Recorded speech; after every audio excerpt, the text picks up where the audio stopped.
This is one of the most prodigious hotels in the world.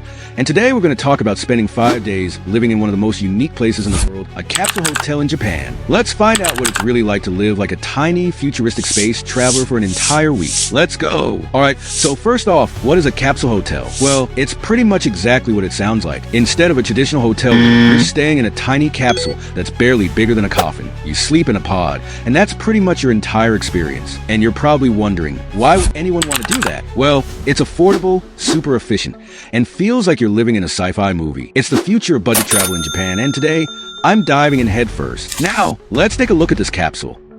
Advertisement time. In the next video, we will talk about 100 days to transform your worldview. So don't miss upcoming videos. In our next video, we'll dive into 100 days to transform your worldview, a challenge that will open your eyes and reshape the way you see the world. Don't miss out on this transformative experience. Stay tuned for the upcoming videos. It's basically a mini bedroom that has just enough space for a bed, a little TV, and a shelf for your essentials. It's compact, high-tech, and maybe a little cramped. But hey, sometimes small spaces force you to be creative, right? I mean, if you can figure out how to live here for 5 days, maybe this whole capsule thing isn't as bad as it sounds. Here's the deal. Capsule hotels have become super popular in Japan, and they're not just for tourists. Some people actually live in these things long-term. You've got people who work late hours, people who miss their last train home, or people who just need somewhere quick and cheap to crash. So I'm gonna see if we can survive 5 days in this minimized world. Let's talk about the bathroom situation for a minute, because this is a shared facility. It's important to know what you're getting into. The bathrooms are pretty clean, and some places even have high-tech toilets that do everything. Seriously, it's like a spa for your butt. There are also showers that are clean and functional, but with so many people around, it can feel a little crowded. Honestly, the biggest challenge is just sharing space. When you're used to a private hotel room, it's definitely an adjustment. Next up, sleeping in the capsule. At first, I was like, this is gonna suck. I mean, how could I possibly sleep in a tiny box like this for 5 days?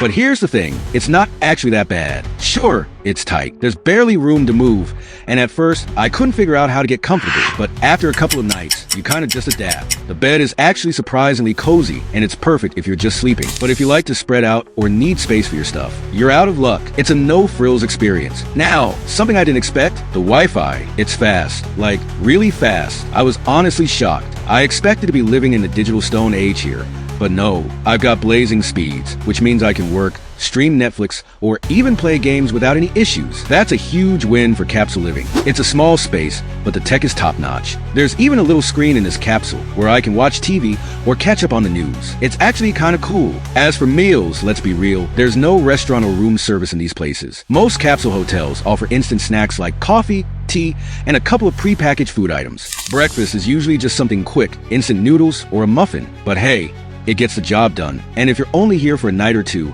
you can totally live with it. However, if you're sticking around like I am, you'll need to head out to explore the food scene in the city, because let me tell you, Tokyo's food game is on another level. Now, here's something I didn't expect.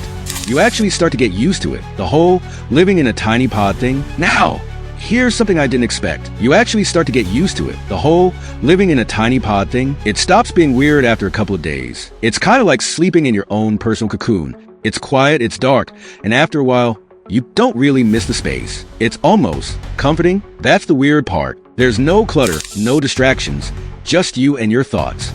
I guess there's something to be said for minimalism. After 5 days of living in this capsule, I've learned a lot. First off, it's super efficient. You've got everything you need, and that's it. No space for anything extra. The second thing I realized, you really don't need a lot of stuff. The capsule forces you to prioritize, and that's something I've never really done before. You get creative with your space. You get used to the lack of privacy, and you realize that for certain people, this is a perfect way to live, especially if you're only here for a short time or you're traveling on a budget. So, would I do it again? Honestly, yeah. I think I would. It's cheap, it's clean, and it's definitely an experience. It's not for everyone, but if you're ever in Japan and need a place to stay that's affordable and convenient, I say give it a shot. Capsule hotels are a cool alternative to traditional hotels. They're kind of like living in the future, and who doesn't want to experience that? Anyway, thanks for coming along on this crazy adventure. If you enjoyed this video, make sure to hit that like button. Maybe next time, I'll stay in a vending machine, or in a cave. Who knows? Until next time, peace out.